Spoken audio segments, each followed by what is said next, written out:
Hola programadores, bienvenidos a este tutorial en conceptos básicos de programación orientada a objetos. En este video tutorial cubriremos los conceptos más necesarios para programar usando OOP, o lo que es lo mismo, programación orientada a objetos. Abróchense el cinturón y comencemos este viaje a los lugares más misteriosos y bellos de lo que es la técnica de programación orientada a objetos. Este tutorial está dividido en secciones. En la primera sección hablaremos de los conceptos más básicos de OOP, empezando por qué es OOP. Luego hablaremos de tipos de objetos, o más conocido por clases de objetos. A continuación, describiremos a los objetos como entidades existentes que están definidos por sus propiedades y operaciones. Por último, hablaremos de cómo sucede la comunicación entre objetos por medio de mensajes. Todo esto y más de una manera sencilla y fácil de entender, siempre comparándolo con la vida cotidiana. Primero, aclarar que la programación orientada a objetos no es más que una técnica de programación. O sea, no es un lenguaje o tecnología, sino la manera en la que organizamos y usamos el código en nuestros programas. En programación orientada a objetos, el código está contenido en entidades o tipos de objetos. Ejemplos de tipos de objetos son carro, perro, un gato, un estudiante, un empleado, etc. Cada una de estas clases de objetos tiene propiedades y comportamientos diferentes. Estos objetos interactúan entre sí y con los programas que los usan a través de mensajes. Los tipos de objetos son como planos con toda la información para construir los objetos, similares a los planos que usa un arquitecto para construir un edificio. Estos tipos de objetos podemos imaginarlos como cajas o contenedores de código, los cuales nos ayudan a organizar el código para eficiencia, reusabilidad, eliminar duplicación y sobre todo esconder el código y su complejidad del usuario que desea usar este tipo de objeto. Similar a la vida real, donde continuamente usamos objetos sin entender ni ver su complejidad interna. Un claro ejemplo de esto es un carro. El carro lo usamos diariamente sin entender su funcionamiento interno. Lo conducimos usando un interface fácil que nos permite acceder a sus operaciones básicas, como son acelerar, frenar, doblar en una dirección u otra y muchas más. Vamos a ver en código cómo se representaría esta clase de objeto y de qué manera creamos la clase de objeto. Muy bien, vamos a abrir Visual Studio y vamos a crear un proyecto nuevo. Cuando creamos el proyecto podemos escoger de diferentes tipos de templates que están organizados por lenguajes. O también podemos escoger de Other Project Types.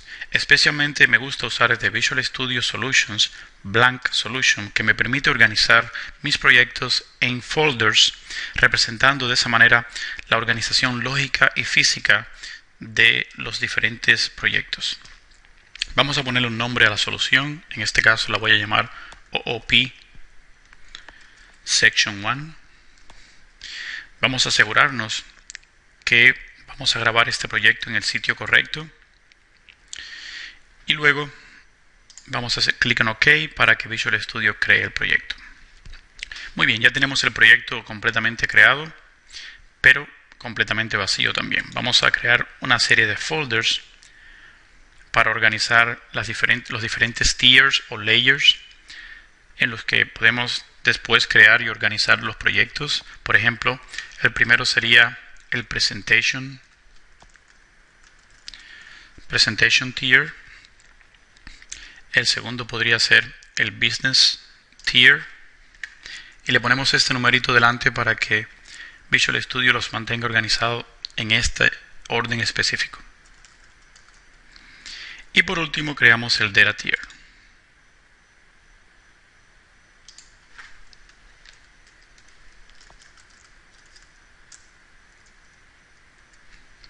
Ok, una vez que tenemos creados los diferentes folders, podemos proceder a crear los proyectos dentro de cada uno de estos folders. Normalmente yo aconsejo empezar creando los business objects en el business layer y por supuesto también creando las diferentes librerías de acceso a la base de datos en el Data Layer. Ahora mismo para esta presentación solamente vamos a trabajar en el Business Layer. So, vamos a hacer right click, vamos a Add New Project. Vamos a escoger el lenguaje de programación adecuado que queremos usar, el framework, la versión de framework que queremos utilizar para este proyecto y el tipo de template que nos facilita el crear el proyecto. En este caso, quiero crear una librería de clases de tipo de objetos. So, selecciono Visual Basic y Class Library. Lo vamos a llamar Car Industry, para la industria de los carros, y vamos a hacer clic en OK. Visual Studio nos crea el proyecto y automáticamente nos añade una clase llamada clase 1, que por lo general yo recomiendo simplemente borrar y a continuación añadir una nueva clase. Hacemos right click en el proyecto, seleccionamos Add New Item y procedemos a buscar el tipo de Item Class. Para representar este ejercicio que estamos hablando en este tutorial, vamos a crear el carro. Y eso es todo lo que necesitamos para crear un tipo de objeto. Ya está creada la clase carro, que tiene la declaración pública de la clase carro, y por supuesto aquí termina esa declaración. En estos momentos este tipo de objeto no tiene absolutamente nada dentro, y eso lo veremos a continuación en otros ejercicios que vamos a hacer. Aquí vemos un resumen del código en dos lenguajes de programación muy populares, Visual Basic y C#. Podemos apreciar que el código generado por Visual Studio para Visual Basic ya tiene el modificador de acceso a la clase que la hace pública, mientras que en el lenguaje de C# lo tendríamos que poner nosotros si esa fuese nuestra intención. Ya hablaremos sobre qué significa para una clase ser pública o no en próximos videos. También podemos apreciar la diferencia en la gramática de estos dos lenguajes. Uno usa llaves como delimitadores para mostrar dónde empieza y acaba el código contenido en esta clase, mientras el otro usa la palabra especial end, que significa final. Podemos ver que en C# nos añade automáticamente el namespace, que es una manera de organizar nuestra clase en una estructura de árbol para poder ser encontrada de manera fácil, mientras que en Visual Basic tendríamos que añadir el namespace nosotros, si así deseamos. De hecho, en nuestro día a día ya pensamos de manera similar a la programación orientada a objetos. Reconocemos a las personas u objetos que nos rodean por sus características y comportamientos. Estas características y comportamientos también la tienen los objetos de programación. El objeto es una copia viviente de un tipo de objeto o clase de objeto. Podemos tener muchos amigos, pero cada uno es diferente, a pesar de tener similitudes físicas. Las características de los objetos las llamamos propiedades públicas, ya que pueden ser vistas fuera del objeto. Por ejemplo, otro programa que está conectándose para usar este objeto y sus propiedades podrá ver solamente esas propiedades que sean públicas. Todas esas variables que sean declaradas privadas no serán visibles a ese objeto externo que quiera usarlas.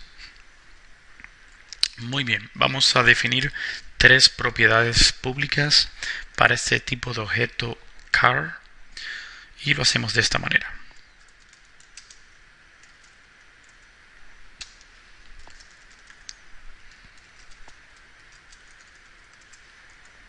Como podemos ver, en este caso estamos definiendo una propiedad pública llamada color del tipo string o texto.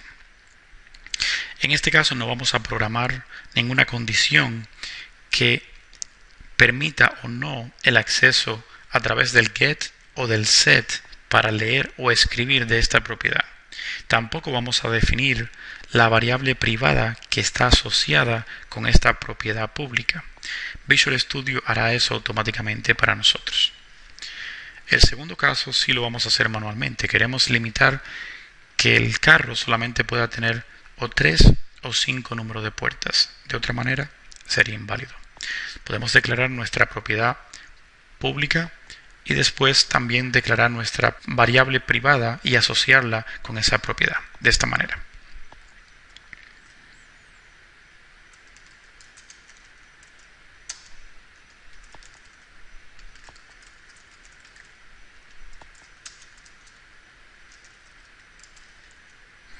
Ahora si escribimos get y presionamos enter, Visual Studio nos genera este código automáticamente, donde nos permite asociar la variable privada con la propiedad pública.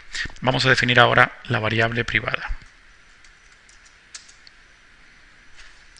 Siempre recomiendo usar el mismo nombre de la propiedad pública con un underscore delante.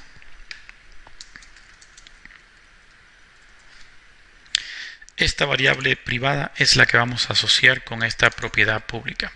Recordamos que un objeto fuera de este objeto o de este tipo de objetos solamente puede acceder al valor que está en esa variable privada a través de la propiedad pública. Aquí en el get podemos programar cualquier condición que queremos que se cumpla antes de leer ese valor que está asignado en esa variable privada. Y en el set podemos poner cualquier condición que queremos que se cumpla para cualquier objeto de afuera poder escribir a esa variable privada. Quiere decir que número de puertas como propiedad pública es la puerta de acceso a esta variable privada. En este caso no vamos a poner ninguna condición en la lectura, simplemente vamos a retornar la variable privada. Pero en el caso de escritura, sí queremos poner una condición que solamente puedan escribir o 3 o 5 puertas en esta variable privada.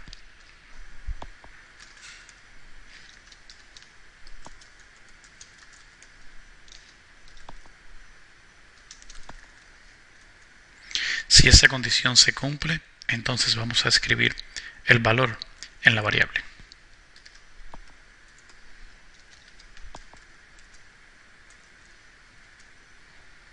Si no se cumple esa condición, vamos a crear un error.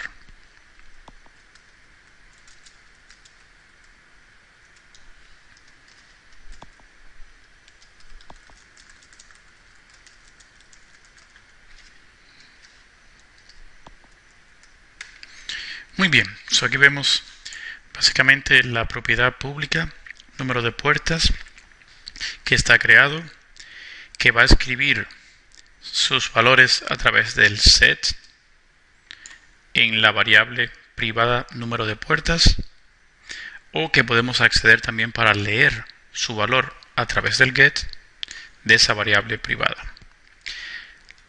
También mencionar que como condición solamente se puede escribir el valor en esa variable privada si el valor es 3 o es 5. De otra manera, recibiremos un error. Precisamente una de las ventajas que nos ofrece las propiedades públicas en comparación con la variable privada. Si yo hago una variable pública, también sería visible fuera del objeto, pero no podríamos controlar el acceso a esa variable, ni tampoco poner condiciones en la lectura o la escritura de los valores a esa variable. Es siempre recomendado usar propiedades públicas que escriben valores a variables privadas dentro de los objetos. Vamos a crear una tercera propiedad llamada peso, pero esta vez vamos a usar lo que se llama un snippet. Es una manera de Visual Studio de ayudarnos a hacernos la vida más fácil, generando el código para nosotros. Escribiendo property podemos ver los diferentes snippets de Microsoft Visual Studio para Visual Basic. Seleccionando el que queremos, presionamos Tab y nos genera todo el código con la declaración de la variable privada y la propiedad pública. Todo lo que tenemos que hacer es cambiar el nombre de la propiedad y el tipo de valor, y si queremos añadir algún tipo de condición o control en el get y en el set. En este caso solamente voy a renombrar la propiedad a peso, y como siempre hemos dicho, le vamos a poner un underscore a la privada. El tipo va a ser string y el nombre de la propiedad pública va a ser peso sin el underscore. Siempre usamos un nombre más fácil de ver y entender para la propiedad pública, que es lo que van a ver desde fuera, y uno con el underscore, con la línea de abajo, para la variable privada. Una vez más, las tres maneras de escribir la propiedad pública es válida. La primera simplemente es la más corta, donde escribimos public property, el nombre, as a string, pero no entramos en el get y en el set para controlar las condiciones de escritura y lectura, porque no es necesario en este caso. Este otro caso lo hicimos manualmente escribiendo la declaración inicial y después escribimos get y presionamos enter y Visual Studio nos genera todo este código al cual le añadimos nuestra condición. Y por último usamos un snippet de Visual Studio para Visual Basic que nos genera automáticamente todo el código con la declaración de la propiedad pública y la variable privada asociada entre sí. Aquí podemos ver algunas de las diferencias entre los lenguajes de programación de Visual Basic.NET y C#.NET para crear estas propiedades públicas. Fíjense como en C# tenemos la versión corta también y la versión más larga, donde podemos tener acceso al programar get and set con las condiciones pertinentes. Es de notar también algunos de los cambios en la simbología y en los símbolos que se usan como operadores de comparación y lógicos, como and, or, en este caso or.